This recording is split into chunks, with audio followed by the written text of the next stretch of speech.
Tak, dnes som vstal o trošku skôr, keďže, keďže som v podstate tu spal v posilke. To predošlé video vlastne nadväzuje na toto, tým, že to bol tréning v tejto posilke. Takže asi som v podstate rozmýšľal nad tým, že budem natáčať toto video, že ja už nemám v podstate žiadne témy, ktoré by som točil, že už to robím ako taký nejaký návyk, že každý deň, keď stanem, väčšinou keď som na Slovensku, tak to robím ráno, takže idem v podstate niečo natočiť. V Česku to bolo tak, že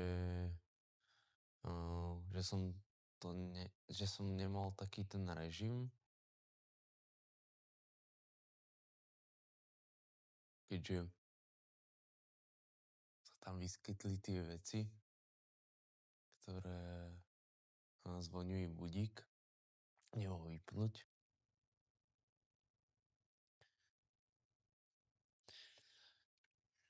Že sa tam v podstate vyskytli nejaké veci, ktoré som musel ako keby riešiť, čo sa týka vzťahov a nadväzovania nejakého kontaktu. Každopádne tu už nič také neprebieha, by som povedal. A v podstate ma teraz trápi nejaká skôr nedostatok spánku, by som to nazval. Takže keď prejdem úplne dozadu, tak som chcel tou prvou myšlienkou povedať,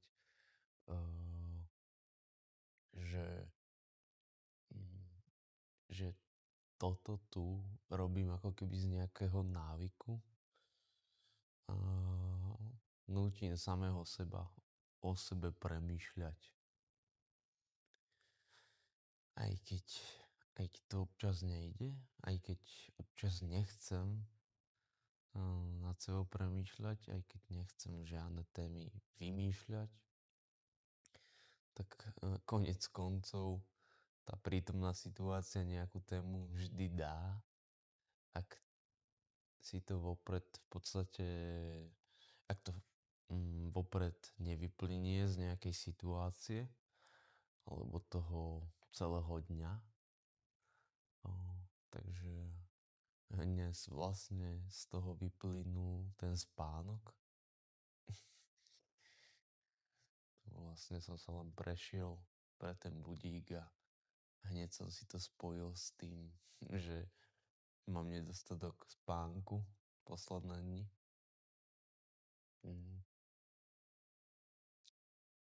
Keďže si zaznamenávam každý jeden deň už počas 4 alebo 3 rokov, kedy chodím spať, tak mi tam pekne píše, že tak mám ku koncu mesiaca nejaký priemer 6,85 hodín spánku.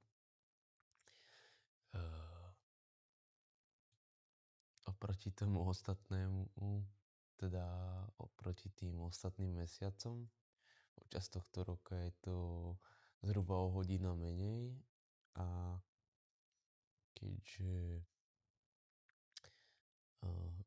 väčšina z ľudí, čo cvičí a cvičí tak ako ja, tak potrebuje najmä veľa spánku na to, aby dokázala plnohodnotne fungovať.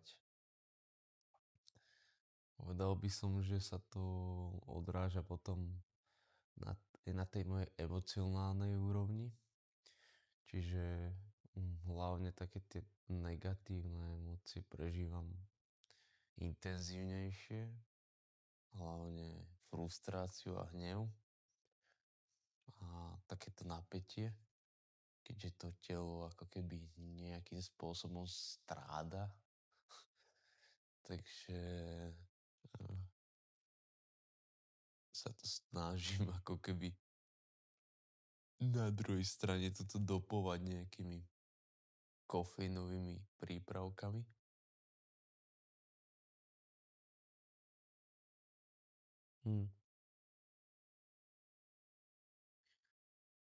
Ďalej vlastne je to spôsobené tým, že som posledné dní mal rozhodenú tú rutínu možno posledných 10 dní by sa dalo povedať.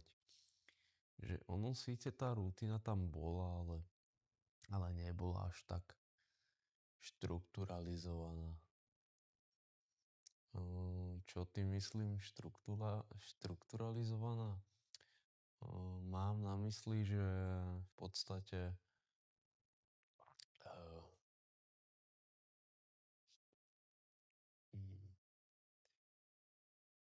každý deň som si zvykol deň vopred ako keby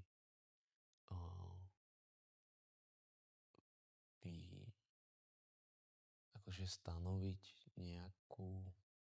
nejaký čas, ktorý nebudem napríklad na sociálnych sieťach a miesto toho budem robiť nejaké zmysluplné aktivity, ktoré teda som nazval rutinou. No a tá ranná rutina spočívala vždy v tom, že som natočil ten podcast, aj keď sa mi nechcelo. A potom som si išiel čítať knihu a následne som písal životopis do výcviku psychoterapeutického v kognitívno-behaviorálnej terapii, skratke KBT. O tom budem hovoriť možno v nejakom ďalšom dieli. A keďže do konca septembra im to mám poslať, ten životopis.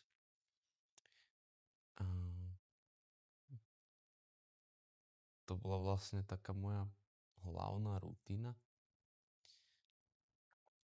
Teraz som premýšľal, že keďže som začal dajme tomu aktívnejšie aj pridávať na tých sociálnych sieťach a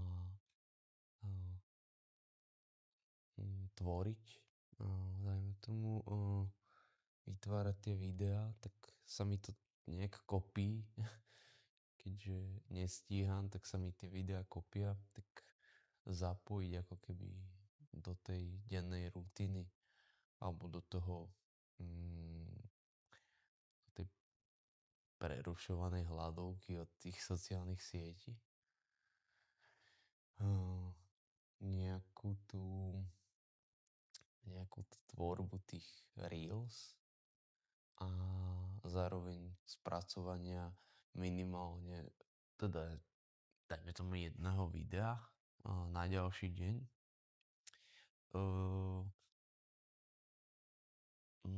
Myslím si, že ak budem mať ten MacBook, ktorý som si objednal a príde mi asi zajtra alebo pozajtra, tak to bude trošku game changer, keďže mi to strašne urýchli proces renderovania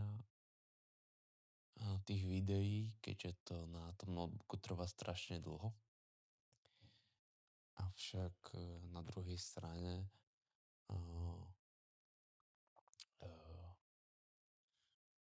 potrebujem skôr tú celkovú rutinu vrátiť tam, kde bola. Čiže ono by to ideálne asi vyzeralo tak, že by som si teda deň vopred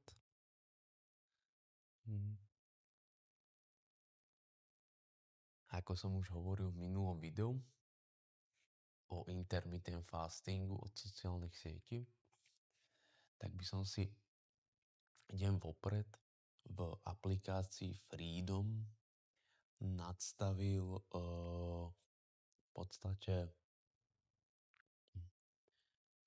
blokovanie tých sociálnych sietí a všetkých záležitostí okolo toho. V podstate všetkých stránok, ktoré ma rozptýľujú, e-maily, porno a také veci.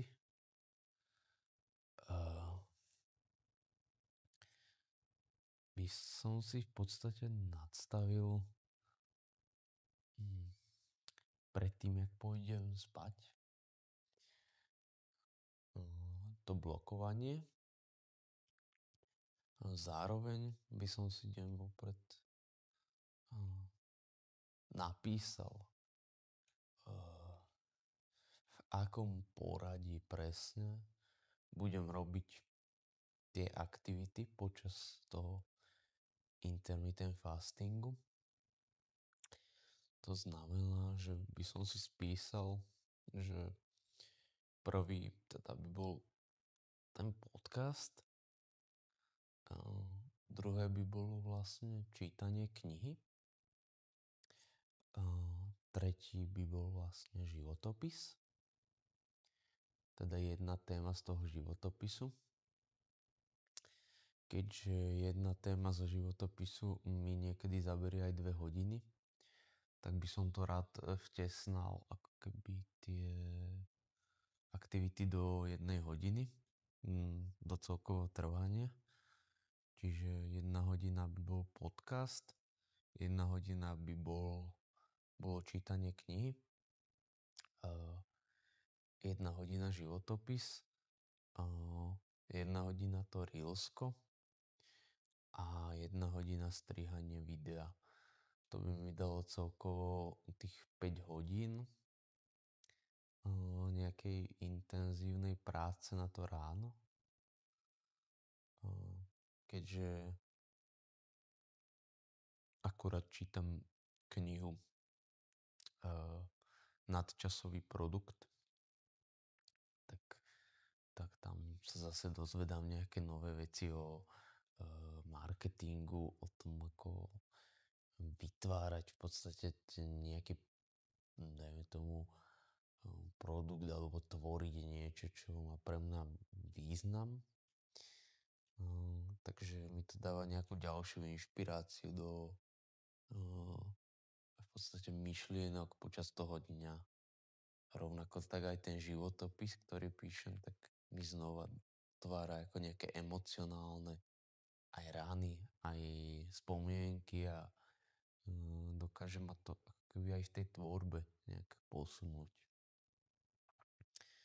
Takže sa to tak nejak prepája, že to je nejakých takých 5 aktivít, ktoré v tom poradí, ako som povedal, by mali byť v tej dennej rutine. Čiže keď napríklad stanem o nejakej, napríklad sem chodím na 5:30 zhruba, alebo tak nejak, tak do tých 10:30 by som mal mať nejaký pevný rozvrh. A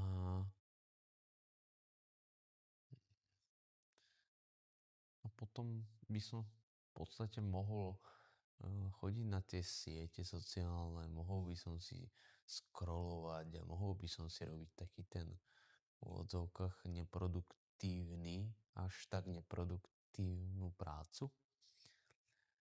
ale keďže ja pozerám aj podcasty, ja zároveň uh,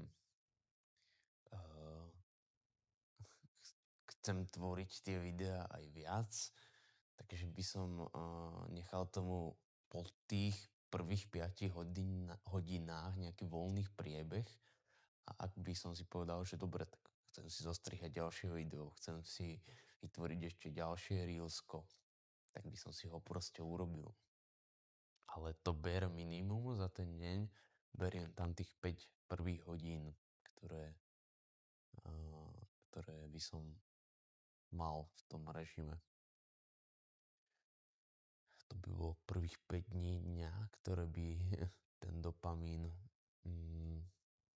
využili naplno, tie batérky dopamínové. A v podstate to by bolo ono. A to by bola vlastne prvá časť toho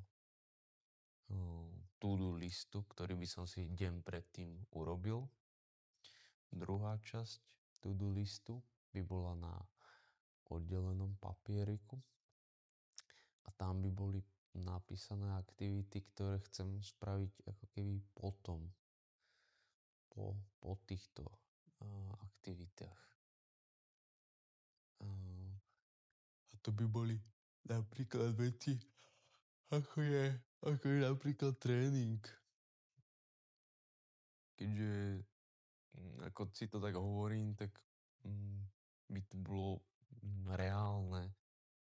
Ak urobím všetky tie veci, tak je napríklad trénovať. Ak som v Česku, tak tam môžem ísť trénovať v podstate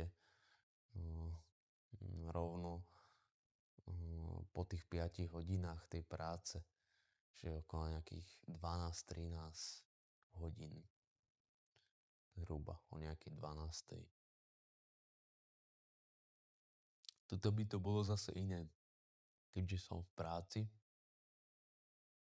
a väčšinou si nemôžem dovoliť ísť cvičiť počas smeny, čiže chodím až ku koncu smeny, nikdy nie na začiatku, keďže ranné tréningy mi nevyhovujú,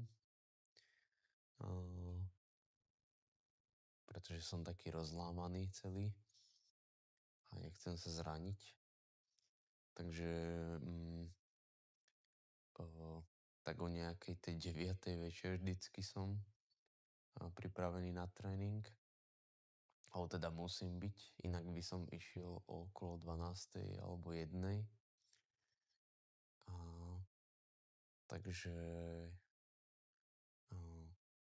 tam by som si vlastne spísal na ten papierik druhý nejaké takéto aktivity, ako je cvičenie, ako je napríklad boulder, ako je chodím napríklad do solárka, tak solárko, vybaviť nejaké záležitosti, ktoré sú potrebné v ten deň, aj keď sa mi napríklad nechce, ale nevyžadujú až takú veľkú dopamínovú záťaž, by som povedal, alebo takú vôľu to urobiť.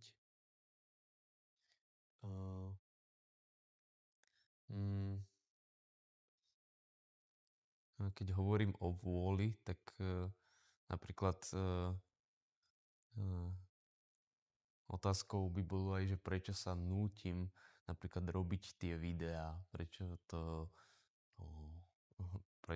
si to dávam do nejakej dennej rutiny teraz, ale no v podstate ja tie videá vždycky robím, aj tie reelska, ale cítim za seba takú zodpovednosť to robiť. A tá zodpovednosť vychádza z toho, že to chcem robiť a viem, že som v tom, že už som v tom a nedá sa z toho výjsť. Je to niečo ako keby som prirovnal k tomu, keď som začínal a videl som výsledky. Videl som na sebe výsledky z cvičenia. A teraz vidím tie výsledky z toho, že tvorím a nedá sa prestať. Takže som absolútne nadšený a motivovaný ísť ďalej. A to mi vlastne bráni v tom prestať, pretože ma to strašne baví. A snáď to nebolo až tak chaotické tento diel. V podstate, ak by som to zhrnul, tak to bolo o tej dennej rutine, o tom spánku, ako to mám teraz, aké sú vlastne dôvody, prečo sa tá rutina rozpadá. A zároveň som si aj vytvoril nejaké riešenia. To znamená večer nadstaviť ten freedom, zorganizovať si to prostredie, ktoré mám okolo seba na ďalší deň. Za vlastne to bolo za druhé, za tretie si vytvoriť dva bločky alebo dva papieriky, na ktoré si napíšem tých 5 denných aktivít po prvé a po druhé aktivity, ktoré sa budú vykonávať potom, ktoré si vyžadujú menšiu dopamínovú záťaž. A to je vlastne asi všetko. Už ďalej k tomu nič nemám. Myslím, že mi to dalo nejaký pocit štruktúry, že to ako keby pôjde. Keďže včera už som doma mal takúto štruktúru, lenže keď som prišiel sem, tak to s tými videami som nemal naplánované, takže sa mi to tak nejak rozpadlo a robil som to až úplne večer. Avšak išlo to už dobrým smerom a už vlastne po tomto podcaste si idem čítať knihu, takže idem ako keby podľa toho nalajnovaného. A vlastne si to spíšem na papierik teraz, keďže som to neurobil včera. To, čo som hovoril v tomto videu. A to je možno také, to, čo si z toho beriem, no. Že taký pocit toho, že nadobudám tú štruktúru, ktorú chcem mať v živote. Takže to je asi všetko k tomuto podcastu. Snáď sa vidíme zajtra niekde v prírode.